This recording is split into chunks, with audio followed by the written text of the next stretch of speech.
Hey there, fellow travelers. Welcome to the Tolkien Road, episode 294. Greta, Hey. what is the latest? Mm, what's the latest? I don't know. Um, Summer is upon us here in Middle Tennessee. We never really seem to get spring, Well, not a but very summery day today. not today. Yeah. No, And but actually, technically, summer's not upon us because it's actually still spring, well, it technically. feels most of the days recently have felt Getting like all summer. getting all contrarian and technical on you. Yeah, clearly. Mm-hmm. No, but Summer. I Yeah. like this time of year. No, I'm messing with you. Yeah. No, but gosh, I'm kind of at a loss. I don't know. Yeah. What's the latest with you? Uh, just wanting to do this episode. Yeah. Wanting to We've- gracefully move on. We've really from struggled this. with our banter lately. That's struggling with the banter as long as you can have fun with it is acceptable to me. So, and we do. Okay. We always end up laughing. So, We do. Hopefully our listeners do as well. yeah. Hopefully they're not just like rolling their eyes and being like, these people please just get it together? If people are still listening at this point, then they like our meaningless meandering banter. So Yeah, that's the way I look at it. That's fair. I mean, we're That's fair. 294 episodes in, and there's more than that. So, here we are. All right. In this episode, we will be discussing chapter 15 of the Silmarillion of the Noldor and Beleriand. Before we get started, I'd like to give a double up air five to our patrons. 3, 2, 1. Nice. That's a good one. Special thanks to this episode's executive producers, John R., Kaitlyn of Tea with Tolkien, Jacob Lockham, and John H. Become a patron by visiting patreon.com/TolkienRoad. Doing so gets you cool perks like 20% off of everything at truemythspress.com. Oh. Plus, your financial support helps the Tolkien Road to keep on evering on. Learn more at patreon.com/TolkienRoad. By the way, I'm hoping that this weekend I can create some new merchandise. I have an idea for a couple of new items of merchandise. So check out truemythspress.com very soon. That's cool. To see what we got going on over there. Hey, YouTube, hit that like button and don't forget to subscribe. Let us know what's on your mind in the comments below. And by the way, we do have a plan for our live stream for this month. Of course, shucks. A tentative plan. It feels like a pretty good one at this point. But we're gonna plan on it for this coming Thursday. What is it, May the 2nd? Or I'm sorry, June 2nd. Mm-hmm. So 8 p.m. Eastern, 7 p.m. Central is the plan there. So show up and have fun with us. Yeah. Look for that link. You can look for it on Patreon. Go to our YouTube channel and just subscribe and get notifications over there so you'll know when we go live. But plan on it Thursday, June 2nd, 8 p.m. Eastern, 7 p.m. Central. Dose. Yes. What are we doing there? 2nd. Yeah. June 2nd, 7, 8, 7 Central. All right. I was doing 7, 8, but then I realized Central always comes after Eastern. So. Yeah. Well, I'm glad you asked me to clarify. thought you were doing 7 because you thought June was the 7th month, and I'm like, oh no, causing all kinds of confusion over here. Yeah, no. All right. Well, shall we discuss the Tolkien quote of the week? Let's do it. Here we go. Out of the mouth of Galadriel, I would take what joy is here left, untroubled by memory, and maybe there is woe enough yet to come, though still hope may seem bright. Yeah. She didn't stumble over her words when she said it. Just me when quoting her. Mm-hmm. But yeah, I liked that quote. Maybe there's woe enough yet to come, though still hope may seem bright. I would take what joy is here left. Right. Yeah.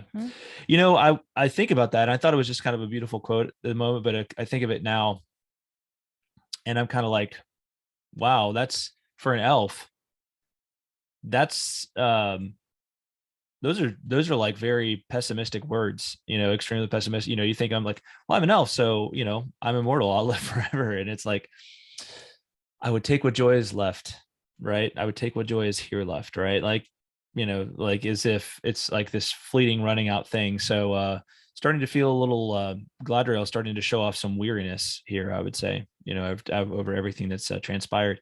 And it's only the first stage. So yeah, but she ends on a hopeful note.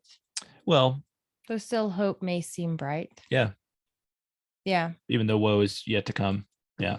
Yeah. Anyway, she's a realist, I think. She is. I think she's become a realist in this process. So, of course, those words are to Melian. So, I think it's that we won't jump ahead yet, but very interesting conversation between the two of them. So, well, all right, let's talk about chapter 15. In chapter 15, Turgon creates Gondolin, Galadriel and Melian converse, Thingol learns of the Kinslaying, and Finrod forecasts his doom. As with each episode, we won't be covering every detail of this chapter, but instead doing our best to hit the high points and unpack interesting and important details. If we missed something you guys want to discuss more, let us know in the comments below.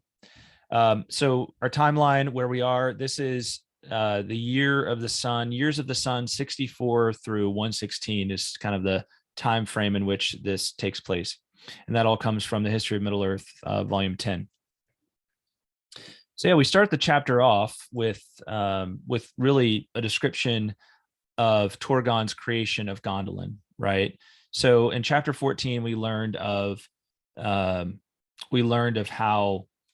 Turgon and Finrod were both kind of in the near some peaceful waters, and they both fell asleep and had dreams inspired by Ulmo. And each of them were inspired to create separate secret kingdoms, if you will, right? Maybe Finrod's not so much a secret kingdom, but anyway, places that were kind of like strongholds, right? Places that would be a refuge during times of trouble. And so, of course, Finrod is inspired to create Nargothrond, and we learned about the location of Nargothrond in the last chapter, and we'll learn more about Nargothrond as the Silmarillion continues on. Turgon is inspired to create the secret kingdom of Gondolin, right? And we learned that really is located there in this kind of circle of mountains and tiny little, really, in the grand scheme of Beleriand, a very tiny little circle of mountains, right? It's almost like, you wouldn't even know it's there if you're just looking at the larger map. And it's completely encircled by those things. And, unless you know the secret path there, it's impossible to get to. I know Gondolin was one of Tolkien's earliest stories that he came up with. And I kind of think about it in terms of, this very childhood fantasy about having a, this kind of secret kingdom, secret hiding place that you can go to where no one can bother you and only you know how to get there. Right. Of all of as many stories, it's the one that feels to me like it has this just strong resonance of childlike fascination and wonder. Right. That's just seems like and I say not like child. I don't say childish in a derogatory way. Like it's a way that's just, it seems to come from a place of innocence and wanting to have that special place that's free from all of the dangers and anxieties of the world, if you will. So, but of course, nothing lasts forever in that way in this world. Anyway, so we know of that location. We learned of that location, and we learn how he's basically led there. So where does that name come from? All right, where does that name come from? Let's read this passage from the early part of this chapter. So Greta, if you can start reading right here, unless you want me to read it because of difficult words. I'll give it a whirl. All right. It is said that Turgon appointed its name to be Gondolinde. Did I say that right? Yeah. Nice. In the speech of the elves of Valinor, the rock of the music of water, for there were fountains upon the hill. But in the Sindarin tongue, the name was changed, and it became Gondolin, the hidden rock. Then Turgon prepared to depart from Nevrast and leave his halls in Vinyamar, beside the sea. And there Ulmo came to him once again and spoke with him, and he said, "Now thou shalt go at last to Gondolin, Turgon, and I will maintain my power in the vale of Sirion and in all the waters therein, so that none shall mark thy going, nor shall any find there the hidden entrance against thy will. Longest of all the realms of the Eldalie shall Gondolin stand against Melkor. but love not too well the work of thy hands and the devices of thy heart. And remember that the true hope of the Noldor lieth in the west and cometh from the sea. Yeah, so Olmo is going to help him out and make sure that no one is able to see, and no one other than who Turgon allows is able to kind of know the secret pass to Gondolin, to this, to this secret location. And the name means the hidden rock, right? We learned that basically this location is within these mountains. It's kind of, in ancient times, it was a lake of some sort, right?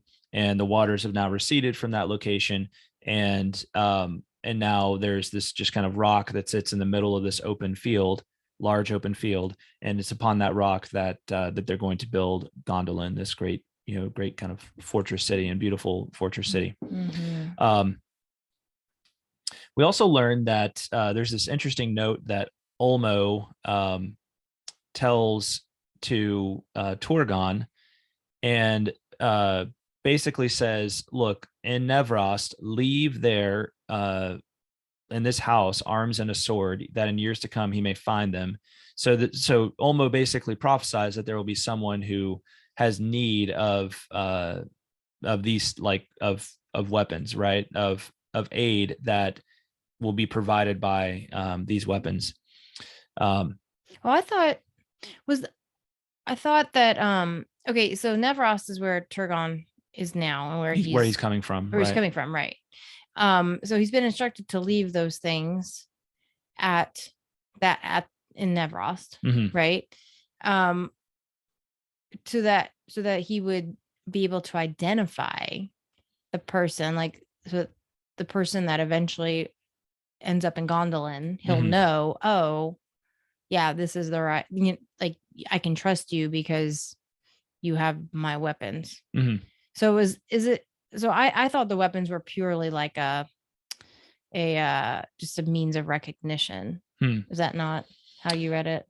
Well, I mean, maybe that's a clearer way of reading it. My mind could have jumped, gone a little too far with what's written there. I'd say that's kind of the letter of the law way of reading it. So, right. But I mean, it's interesting that they're weapons. I mean, he could have left. Well, anything, yeah, my point, my thing is simply that these are obviously, weapons. So they're there for some greater purpose. But yes, you're right.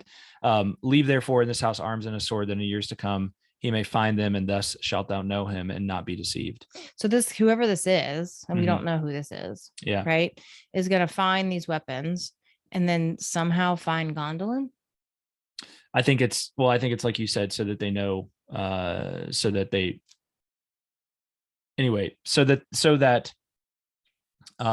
know who's come, that they can trust whoever. Exactly. So they know they can trust. So, okay. I think the important thing here is just that Olmo is the one that tells him to do this, right? So there's this sense of Olmo having a greater knowledge of how events are going to unfold. How he knows that? Well, he's obviously a god. Does he have complete all-knowing omniscience? No, not necessarily, but he has some premonition of these things. So anyway, and it says, and then we learn about how the people come to the people of Turgon come to dwell in Gondolin, and we learn a little bit about what the city actually looks like once it's built. But basically, it says, then Olmo returned to the sea, and Turgon sent forth all his people, even to a third part of the Noldor of Fingolfin's following, and a yet greater host of the Sendar.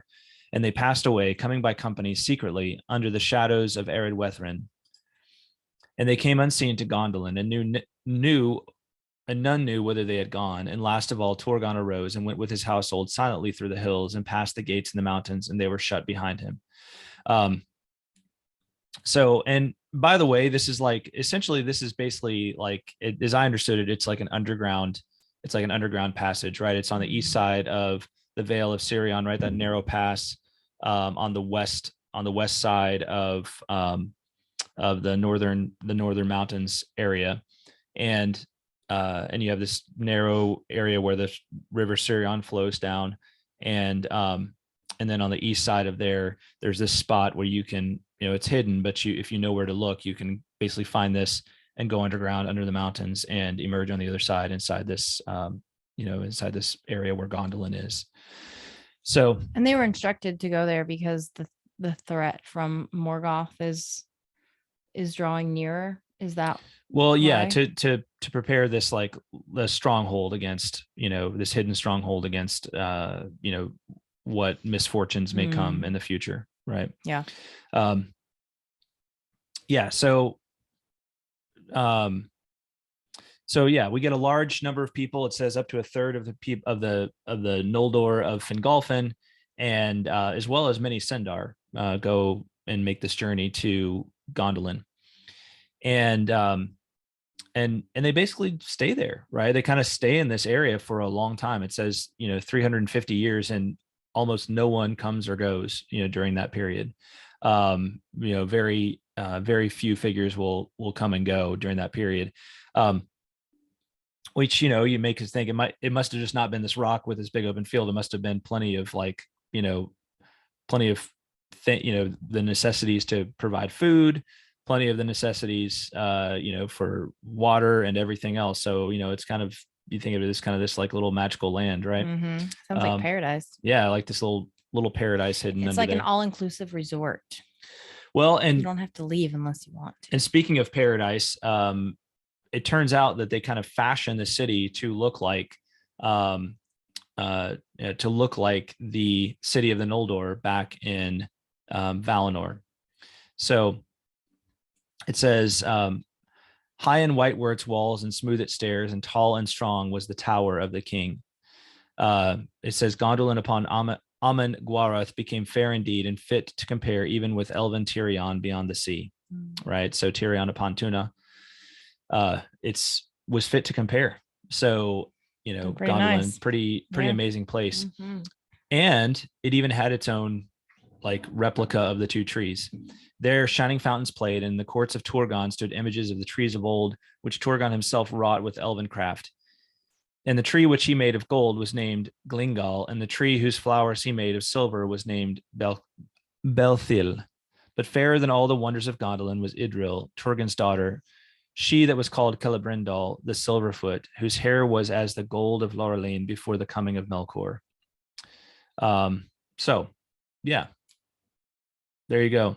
Right. That's a little bit. That's what we learned about Gondolin in this chapter. And let's remember also keep this last note about Idril in the back of our mind. I will say I did not remember from past times of reading this that there were these replicas of the two trees, right? And that Gondolin was so much a copy in the best sense of Tirion upon Tuna that they even went so far as to have their own trees there that reflected in some manner the glory and beauty of the two trees of Valinor. Yeah. So interesting little note there. Yeah. Well, I mean, it wouldn't be complete without it. That's right. Right. Wouldn't feel like home without them. Mm-hmm. All right. Well, we jump forward from there, and we have this extended dialogue between Galadriel and Melian. So, of course, Galadriel has been dwelling in Doriath, right, with Thingol and Melian. And we've already learned that she spent a lot of time there with Melian and learned a lot from Melian as well. And at one point they have this conversation, and Melian is basically wanting to know more about how it was that the Noldor came to be in Beleriand, right? She says, there's some woe that lies upon you and your kin that I can see in you, but all else is hidden from me. For by no vision or thought can I perceive anything that passed or passes in the west. A shadow lies over all the land of Aman and reaches far out over the sea. Why will you not tell me more? And that's where we get to this quote that was the quote of the week for us. Really, Galadriel lands on. She basically just says, look, she'll tell her everything accept what transpired with the Teleri, with the Kinslaying, right? She just won't go there, right? And Melian can kind of see that she's unwilling to speak of something, and they're surmising from that as well, then it must be pretty bad, right? And Melian, for all of her abilities, the abilities of a goddess, is not really able to get Galadriel to spill the beans herself. But what she's able to do is go to Thingol and basically say, look, there's something going on with Noldor, right? There's something they're not telling us. And I don't think it was simply that they're coming to Beleriand was this kind of fortunate thing that they came to rescue to help us in our time of darkest need, right? That's not really why they're here. They just happened to arrive at that time, right? I don't know what stood out to you about this conversation, Greta. I was a little annoyed with Melian. Yeah. I mean, I feel like I feel like she was a little too nosy. I mean, I understand, that she feels like she's owed an explanation, like Galadriel's there with them and now they're kind of involved by proxy or whatever, but she could clearly see that Galadriel didn't want to talk about it. Right. And she just kept, she when, she kept trying to get it from Galadriel and she couldn't get it from Galadriel. She went to Thingol, and I don't know. It just kind of bugged me because clearly, anybody that's gone through any kind of trauma, regardless of how, this is extreme, right? This Kinslaying, that's extreme. But even, smaller traumas, like it's not helpful to talk about it. And I felt bad for Galadriel that she was placed in that position and that Melian just kind of, put her in, kind of put her on the spot like that. That's just my 2 cents. I kind of wanted to be like, mind your own business, Melian. Really, it doesn't technically involve you and no good is going to come from this. Yeah. It's just that it's that morbid curiosity that I feel like can really do more harm than good most of the time. I don't know. I might be completely off base, but that was just my initial impression. No, I understand that, but I can also understand where Melian is coming from. I think, when,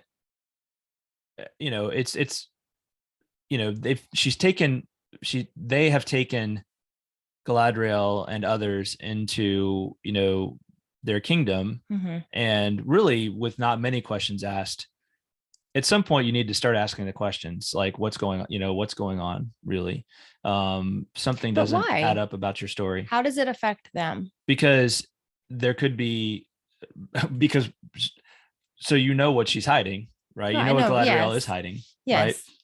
Don't you think that matters? Well, yeah, but the perpetrator is like Galadriel had no part in that, and neither did. No doubt, and I don't. But at the same time, it's like you, as a, you should eventually you will want to know what transpired because you need to know who you're dealing with, right?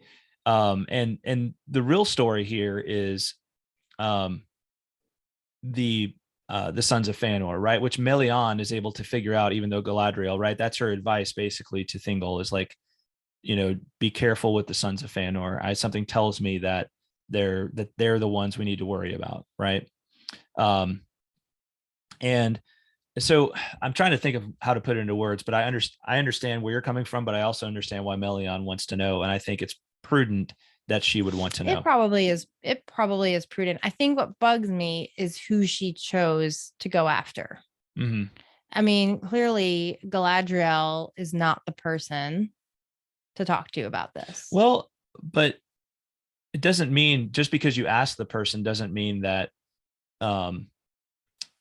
just because she's asking Galadriel doesn't mean she's trying to cast blame upon Galadriel. She's asking Galadriel, I think, because she knows that if Galadriel will tell her that Galadriel it will be telling her the truth, right? As opposed to, because she can trust Galadriel. Yeah. it's probably a mark of trust to say like, okay, I know that you'll tell me the truth, right? As opposed to like one of the sons of Fëanor who might lie, right, about it.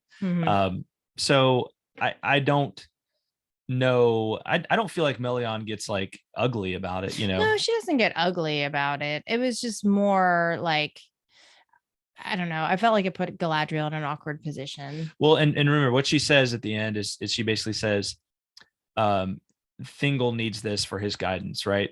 She says, a darkness you would cast over the long road from Tirion, but I see evil there, which Thingol should learn for his guidance.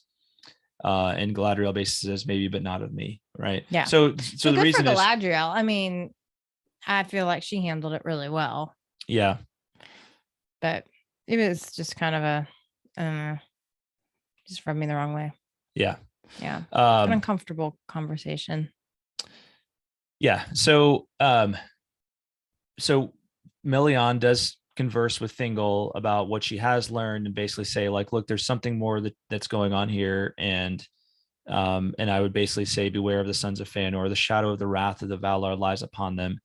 And they have done evil, I perceive, both in Aman and to their own kin. A grief but lulled to sleep lies between the princes of the Noldor. And Thingol is basically like, what is that to me? Of Fëanor's sons, I hear little to my pleasure, yet they are likely to prove the deadliest foes of our foe. Not wrong. Well, and then Melian gets the final word, right? Their swords and their counsels shall have two edges, right? One of those great mic drop sorts of lines there. Yeah, they're gonna those sons of Fëanor are gonna be a double-edged sword. Mark my words. Yeah, both of them are right. Yes. Well. Yes. Yeah. So, but eventually we learn that Thingol will learn of the kinslaying, and he learns of it kind of through the grapevine, right? Essentially, word gets out, and just kind of passing through the currents of the Sindarin society of the elves of Beleriand, and Cirdan learns of these things, right? It says, Cirdan, hearing these dark tales, was troubled, for he was wise and perceived swiftly that true or false they were put about at this time through malice. The malice he deemed was that of the princes of the Noldor because of the jealousy of their houses.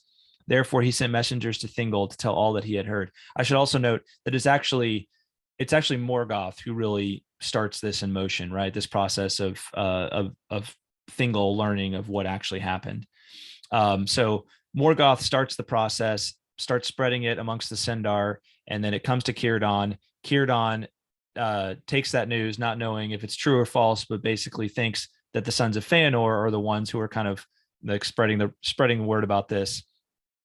And then he ends up telling Thingol about it. So this leads to Thingol's confrontation with the sons of Finarfin when they're again his guests.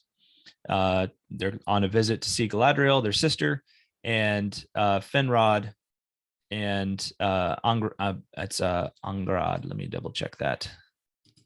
Let's see here. Yes, Angrad. Finrod and Angrad are visiting, and Thingol confronts them. He says, I'll have you done to me, kinsman, to conceal so great matters from me, for now I have learned of all the evil deeds of the Noldor. And Finrod answers, what ill have I done you, Lord? Or what evil deed have the Noldor done in all your realm to grieve you? Neither against your kingship nor against any of your people have they thought evil or done evil. And then Thingol plays the kinsman card here, right? Son of Eowyn, right? I marvel at you, son of Eowyn, that you would come to the board of your kinsmen thus red-handed from the slaying of your mother's kin, and yet say not in defense, nor yet seek any pardon. And Finrod, is basically, it's one of those things where he can't really, do much about it. And this is, it's interesting because when I think ahead to later chapters, Finrod, this always gets Finrod, right? The memory of the kinslaying is something that always wounds his spirit, right? And does great harm to his spirit when he thinks about this. He basically says, look, I don't know what you've heard, but we don't have blood on our hands from this. We come forth guiltless. We fell for the words of Fëanor, but we did not have any part in the kinslaying, right? We did not take part in this. It was the sons of Fëanor, right? It was the followers of Fëanor who did this. But of course, Angrod has a bone to pick with the sons of Fëanor, and he goes on and says, "Wherefore should we that endured the grinding ice bear the name of kinslayers and traitors?"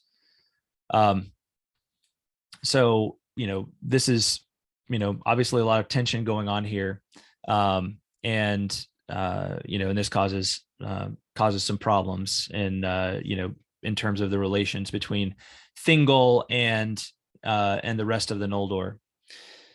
And it's kind of unfair that they're all grouped into this one group, right? I mean, just by guilt by association, basically, is what they're being accused of. Yeah, well, I think that's Angrad's point. Is he's trying to say, look, we were just as much victims as the Teleri were, right? We are, we were left behind. We had to travel through the grinding ice. We fell under the doom of Mondos. We were victims of the burning of the ships at Loskar, right?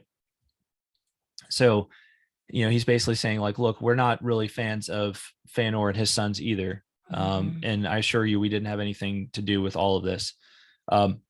Ultimately, Thingol is so upset by this that he basically is like, look, I think I'll be able to warm up to you guys in due time. But as far as the sons of Fëanor, probably not so much. And I forbid the speaking of Noldoran, right, of the Noldoran tongue here in Beleriand, at least in my realm. And so, this becomes a thing where you don't speak the Noldoran tongue anywhere where Thingol can hear about it. So, which to me, that's like a very Tolkienian punishment right there. It is, right? Yeah, I know. I was thinking about it and I was like, that could have been worse. Oh, I just can't speak my language. But then you think about like how unifying language is, right? And you think about how, I mean, it's basically impossible to really become friends with someone if you don't speak the same language.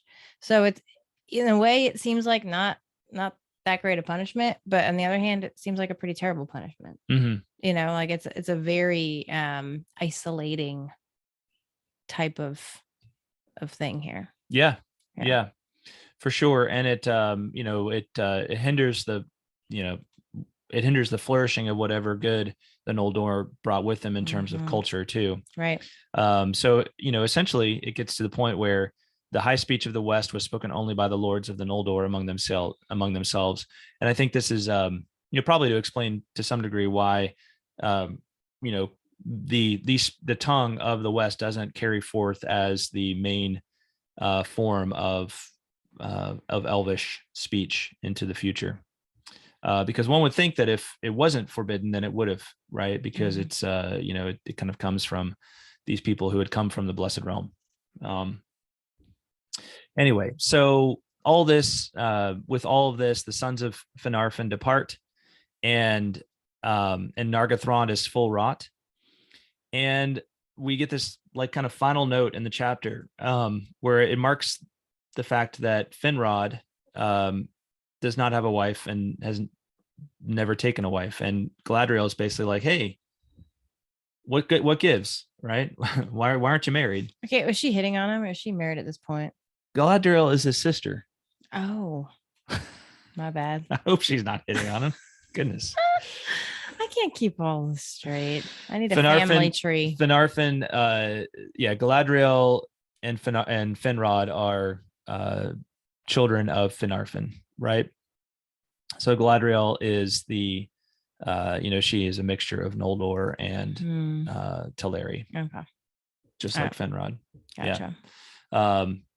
Yeah. I think that's something important to remember about Galadriel is she's the sister of Finrod, who was a pretty pretty important character in these stories of the First Age, as we'll come to find out in the later chapters. Yeah, I'll try to remember that. But yeah, so he basically says the reason he's not married is he says, an oath I too shall swear and must be free to fulfill it and go into darkness, nor shall anything of my realm endure that a son should inherit. That's very pessimistic. Yeah, well, he knows that a doom lies upon him. Mm-hmm. This really makes it interesting. One of the things we will read hopefully this year at some point is the Otherbeth Finrod Andreth, right, which is this dialogue between Finrod and a human woman and a mortal woman in later years, that concerns kind of the fate of the two, these two peoples, the childrens of Iluvatar, if you will, right? Mm-hmm. The elves and the men. It's kind of this deep conversation they have about what lies beyond the grave for men. What is, is it really fair that men have to die while elves get to live forever and be immortal, right? And they have this kind of long, deep philosophical conversation about these two things. But reading this line right here, it makes it interesting that Finrod is the elvish part of that dialogue, right? Mm. And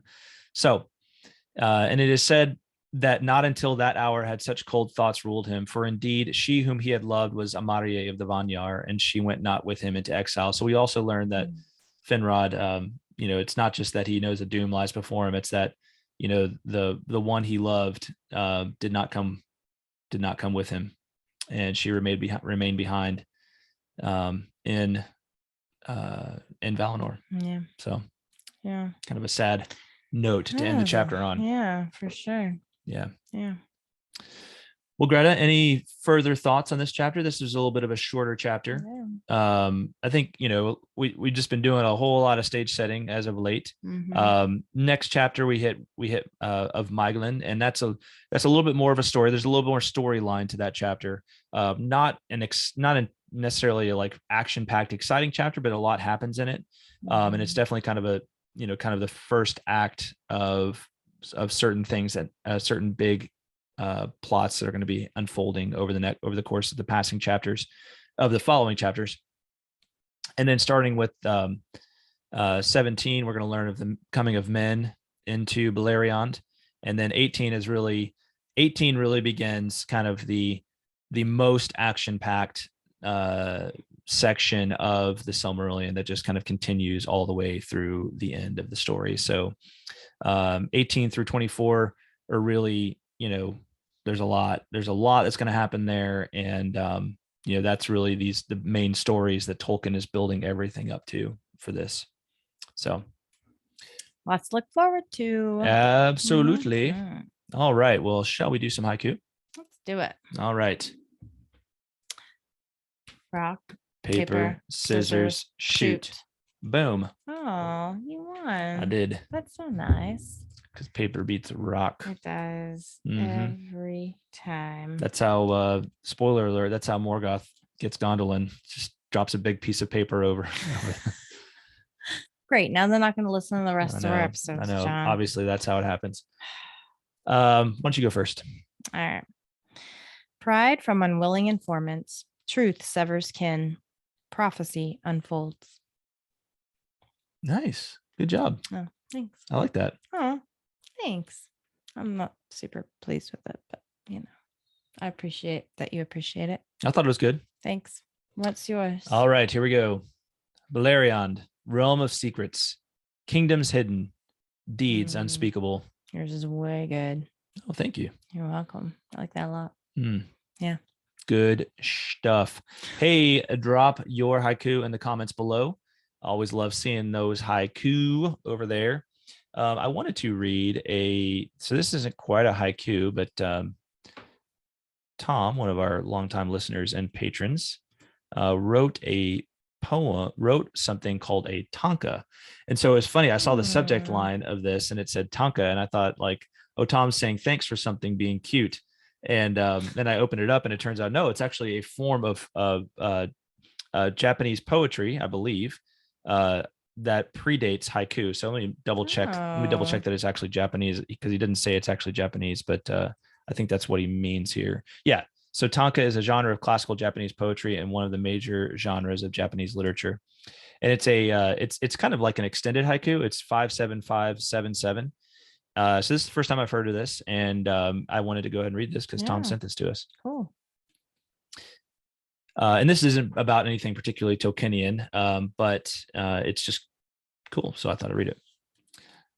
Art may not reach one, but may bless many others. My art is the same. We create like our Father, reflecting his great glory. That's nice. Nice. Yeah. That's lovely, Tom. I dig it. I dig it. Tanka. Yes. Tanka for sending the tanka. Yes. All right. Well, that's all for this episode, everybody. Don't forget to subscribe, rate, and review us on iTunes, your platform or the platform of your choice. If you're a 5-star fan, make sure and do all of those things, por favor. And drop us correspondence wherever you can find us. Once again, our live stream is going to be on Thursday, June 2nd at 8 p.m. Eastern, 7 p.m. Central. And yeah, we'll look forward to that. Yeah, indeed we will. Thanks to our amazing patrons, especially the following: John R., Kaitlyn of Tea with Tolkien, Jacob Lockham, John H., Ms. Anonymous, Andrew T., Red Hawk, Shannon S., Brian O., Emilio P., Zeke F., James A., James L., Chris L., Chuck F., Ozia V., Ish of the Hammer, Teresa C., David of Pints with Jack, Jonathan D., Eric S., Eric B., Johanna T., Mike M., Robert H., Paul D., Julia, Werty, Matthew W., Joe Bagelman, Chris K., Jacob S. and Don J. Thanks, guys. Thank you, as well as those celebrating their Patreon anniversary this month in May of 2022, Malcolm C. And Ms. Anonymous. All right. Thank you all so much. Yes. Thank you, guys. Thanks, everybody, for listening. We will talk at you next time. Bye, y'all. Bye-bye.